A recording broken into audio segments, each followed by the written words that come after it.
அப்புறம் இன்னொன்று, எங்களை வந்து கூட்டு வந்த அந்த அண்ணன் பேர் வந்து முத்தண்ணா. சீரியஸாக சொல்கிறேன், செம்ம கேரக்டர்.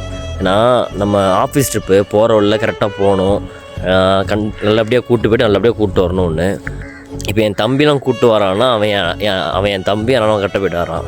ஆனால் நம்ம கூட்டுற ஆட்கள் டிரைவர் வந்து சேஃப்டியாக கூப்பிட்டு போகிறது. இன்னொரு மெயின் ரீசன் வந்து அவங்க கோவப்பட மாட்டாங்க. ஏன் அப்படின்னா, போகிற இடத்துல நிற்க சொல்லுவோம், திடீர்னாலும் நிற்க சொல்லுவோம், திடீர்னாலும் ஏற சொல்லுவோம். சிலவங்க வந்து கோவப்படுவாங்க, அது அவங்களோட ப்ரெஷர், அதனால் அவங்க ஒன்றும் சொல்ல முடியாது. ஆனால் இந்த அண்ணன் வந்து சொல்கிறேன் வேறு இது வந்து ப்ரொமோஷனுக்குலாம் கிடையாது. அது வந்து அந்த அண்ணன் வந்து கேரக்டர் உண்மையாக சொல்கிறேன், வேறு மாதிரி. அந்த எப்போ நிற்கணும்பாங்கன்றுவோம். வெளியே திடீர்னாலும் கிளம்பிடுவோம். நைட்டு வந்து இல்லைண்ணே இந்த லைட்டு போட்டு விடுங்கண்ணே ஆடணுண்ணே அப்படின்னா எப்போ நான் ஒரு வாட்டி சொன்னால் கூட எப்போ சொன்னால் கூட பண்ணியிருக்காங்க. அந்த இது இன்னொன்று,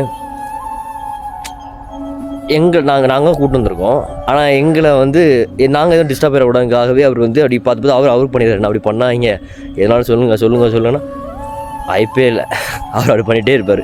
செம்ம கேரக்டருங்க, செம்ம கேரக்டரு. வண்டியை நிப்பாட்டி வச்சுருக்காங்க. வண்டியை நிப்பாட்டி வச்சுட்டு ஆனால் நல்லா தூங்கிட்டு இருக்காங்க. அவர் நல்லா டயர்டு. இவ்வளோ நேரம் பேசிகிட்டு இருந்தேன், நல்ல கூலியாக இருந்து மிஸ்ட்டு நல்லா இருந்துச்சு. அப்படி முன்னாடி போயிட்டு இருந்து மிஸ்டெல்லாம் அப்படியே கண் முன்னாடி பக்கத்தோடு போயிட்டு இருந்து. இப்போ பாருங்கள், வெயில், சரியான வெயில். கூப்பிட்றாங்க, போய்கிட்டு அடுத்து என்ன பிளான் பார்த்துட்டு சாப்பிட்டுட்டு கிளம்புறோம்.